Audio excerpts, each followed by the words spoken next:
নির্বাচনের মূল বিষয়টি হলো সেন্টার কমিটি এবং এজেন্টের উপর নির্ভর করে। আমি মনে করি এজেন্ট নিয়োগের ক্ষেত্রে আমাদের সর্বোচ্চ সতর্কতা অবলম্বন করতে হবে। আমাদের অনেক ভাই এরকম আছেন, আমার পূর্ববর্তী বক্তা বলেছেন, মিছিল করে ওদের সাথে, আমাদেরকে এসে বলে যে ভাই আমি কিন্তু আপনাদের, কিন্তু বাধ্য হয়ে যায়, কিছু মনে করেন না, ভোট কিন্তু আমি আপনাকে দেবো, বলে না? এরা মুনাফিক, এদেরকে বিশ্বাস করার কোনো কারণ নাই। কারণ আজকে যে ভয় পেয়ে ওদের মিছিলে যায়, নির্বাচনের দিনেও সে ভয় পেয়ে ওদেরকে ভোট দেবে। সুতরাং এদেরকে বিশ্বাস করা যাবে না। বিশ্বাস করতে হবে আমার ভাইদেরকে, যারা আন্দোলনের সংগ্রামে রিমান্ডে, জেলখানায়, কারাগারে কোন অবস্থাতেই সে একদিনের জন্য, এক মুহূর্তের জন্য মুনাফিকি করে নাই, ওই ভাইকে উপরে বিশ্বাস করতে হবে। তাদেরকে এজেন্ট নিয়োগ করতে হবে। এজেন্ট নিয়োগ করতে হবে তাদেরকে যারা সাইকেলের চাকা ব্রাস্ট হলে ভয় পায়, এমন লোক এজেন্ট করা দরকার নাই। বরং বাতাসের গতি পাল্টে দিতে পারে যে লোক, তাকেই আমাদের এজেন্ট হিসেবে দরকার। সম্মানিত ভাইরা, আমার সম্মানিত নেতৃত্বের কাছে বলবো, এজেন্ট নিয়োগের ক্ষেত্রে 3 স্তর বিশিষ্ট হলে খুব ভালো, যদি না হয় অন্তত 2 স্তর বিশিষ্ট এজেন্ট তালিকা তৈরি করতে হবে। কারণ প্রয়োজনের সময় অনেক সময় অনেকের নানা রকম সুবিধা অসুবিধা হতে পারে, সেই বিষয়ের দিকে খেয়াল রেখে 2 স্তর বিশিষ্ট এজেন্ট করতে পারলে খুবই ভালো হবে। ওয়ালটন এখন দেশের সীমানা পেরিয়ে পৌঁছে গিয়েছে 50টিরও বেশি দেশে। ওয়ালটন, ঘরে ঘরে, বিশ্বজুড়ে। এই পিরোজপুরের মানুষ আলহামদুলিল্লাহ দল যে যাই করুক, কিন্তু আল্লামা সাঈদীর টাকা সবাই ভালোবাসে। আল্লামা সাঈদীর নাম শুনলে এখনো অনেক নারী পুরুষ আছে, নাম শোনার সাথে সাথে তাদের চোখে পানি আসে। এর মধ্য থেকে আমাদের মা বোনদের যে ভূমিকা ছিল, বিশেষ করে আল্লামা সাঈদীকে কারাগারে দেওয়ার পর সেই আন্দোলনে, সেই সংগ্রামে, এমনকি তারা গভীর রাতে জায়নামাজে যেভাবে চোখের পানি ফেলেছে আমাদের মা বোনেরা, যেভাবে নফল রোজা রেখেছে, পৃথিবীতে এই ইতিহাস আর খুঁজে পাওয়া যাবে না। সুতরাং আমাদের মা বোনেরা আমাদের সব থেকে বড় সম্পদ।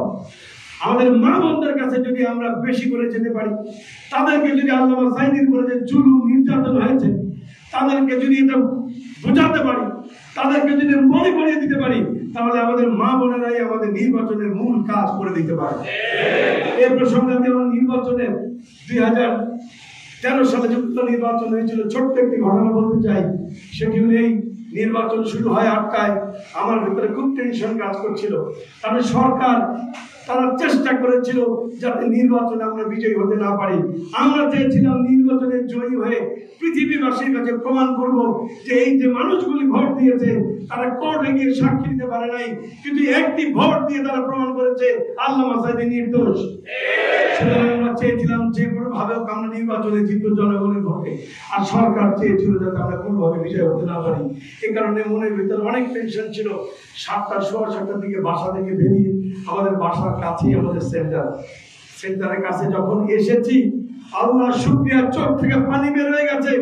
7টার সময় গিয়ে দেখি শত শত নারী লাইন দিয়ে দাঁড়িয়ে আছে ভোট দেওয়ার জন্য। ভাইরা, আমাদের এই এলাকার মায়েরা বোনেরা তাদের জীবন বাজি রেখে আল্লামা সাঈদীকে বিজয়ী করেছিল। আমি এখনো বিশ্বাস করি সেই মায়েরা বোনেরা আল্লামা সাঈদীর সন্তানকে, বাংলাদেশ জামাত ইসলামী নবীকে বিজয়ী করার জন্য তারা এবারও জান বাজি রেখে মনে থাকবে ইনশাআল্লাহ। সুতরাং আমি আশা করি আপনারা আমাদের মা বোনদের কাছে সব থেকে বেশি সময়টা ব্যয় করবেন। সম্মানিত ভাইরা, আমাদেরকে হুমকি দেওয়া হয়, দেখে নিবে, লিস্ট বানাবে, তারপরে কারা সেন্টারে যায় দেখে নিবে, কারা মিছিলে যায় দেখে নিবে। আরে বাবা, তোমরা কি দেখবা? 17 বছর যারা দেখতে চেয়েছিল, দেখতে দেখতে হয়রান হয়ে তারা এখন ভারতে আশ্রয় নিয়েছে। তোমরা এদের ছেড়ে যেও না, তোমরা দেখতে পাবে তোমাদের নাকের ডগার উপরে এই দেশেই কলেমার পতাকা উড়বে ইনশাআল্লাহ। সুতরাং ভয় দেখিয়ে লাভ নেই, ভয় দেখিয়ে লাভ নেই। আমরা মারামারি করি না, মারামারি পছন্দ করি না, কিন্তু ওই যে আল্লামা সাঈদী তার তাফসীরে একটি গল্প বলেছিলেন, সাপের গল্প মনে আছে? আমরা কিন্তু ফোঁস করতে জানি। আমরা যদি ফোঁস করি, এই পিরোজপুরের মাটিতে তোমার জায়গা হবে না। সুতরাং আমাদের সঙ্গে কোন রকম বাড়াবাড়ি করা করার চেষ্টা করো না। ভদ্রলোকের সন্তানের মতো নির্বাচন তোমরা করবে, আমরাও করব। জনগণ যাদেরকে বেছে নেবে আমরা তাদেরকে সাধুবাদ জানাবো। জোর করে সেন্টার দখলের চেষ্টা করো না, জোর করে ভোট ডাকাতির চেষ্টা করো না। আমাদের আমিরে জামাত বলেছিলেন, ভোট ডাকাতি, ভোট সেন্টার দখল করতে চেয়ে আসবে তার হাত অবশ করে দেওয়া হবে। সুতরাং তোমরা সাবধান হয়ে যাও যারা তোমরা এই ধরনের চিন্তা করছো।